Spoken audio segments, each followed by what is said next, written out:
After yesterday's gap down, stocks flipped, but they flopped exactly at yesterday's low, off by only 2 cents.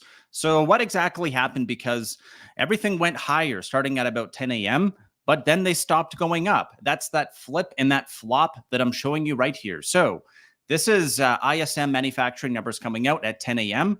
And then only 2 hours after, well, that's Jerome. And we got rejected almost perfectly at the area from yesterday. And I'll remind you why this is important. It's important because we've been looking at this daily pattern that says that, hey, if we stop going up, it could be time to start going down.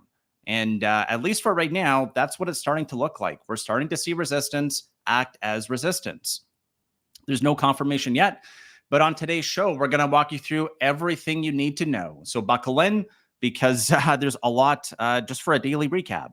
So we're going to look at a video in a few minutes, but I want to remind you that Jerome Powell spoke today, and there's a couple of really key highlights that he mentions here. There is no risk-free path with timing of cuts. Powell says Fed has time to assess data before cutting rates. So that's the reason why the market sold off. And as I just showed you, I'll just do it again one more time. We're going to grab a horizontal ray and a magnet. We're going to snap it on the gap fill, which is at 590.27. And we made it to 590.25. So we didn't get a gap fill. We found sellers exactly where we would expect them to, and actually 2 cents lower. So the bulls, it's not that they're weak. We're basically at all-time highs. And the weekly chart, as of right now, we talked about this yesterday, is currently a failed breakdown. So what exactly does all this mean?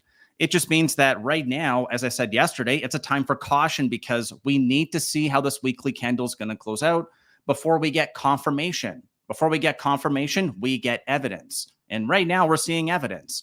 I'll give you another piece of evidence here. Let's look at QQQ.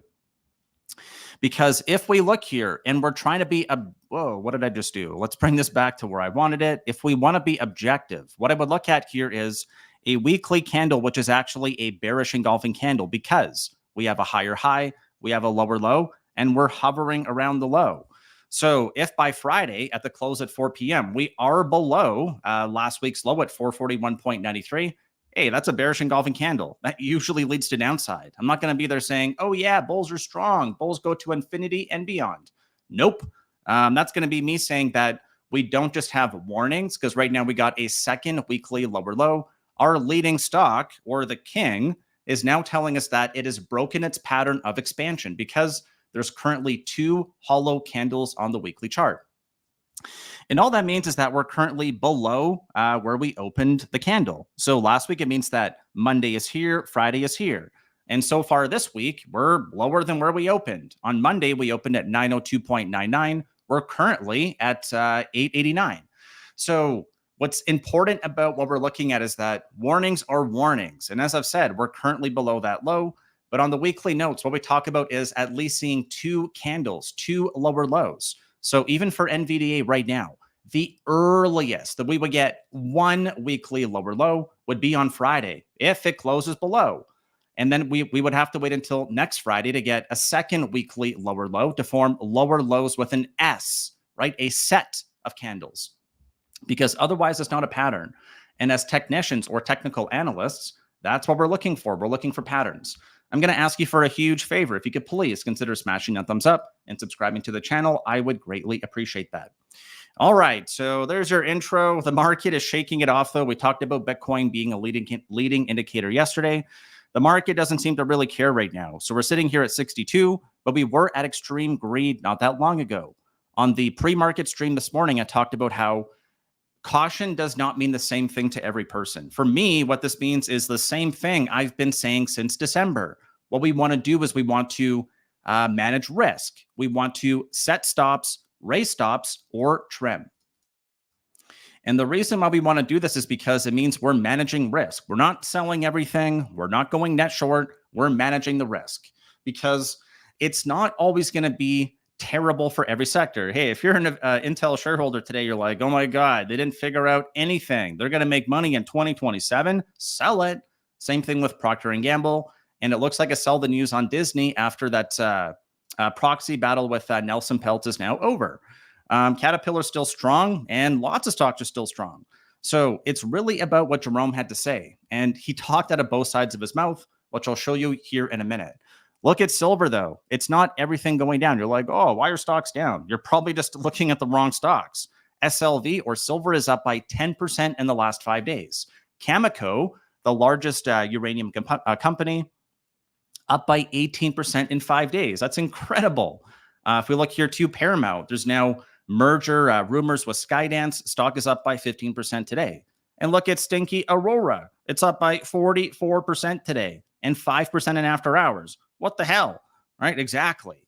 So what did Jerome say? Why did stocks go down today? Because in the lead to today's video, that's what I show you. I show you that 15-minute chart where we get the flip and then we get the flop. Yes, I know the thumbnails are getting a little bit tricky, and I wish the market would just choose a direction, but it's not. So there's your flip and there's your flop. So we found sellers exactly where we would expect to on a daily gap fill after Jerome spoke. So what exactly did he say? Let me go to the article here.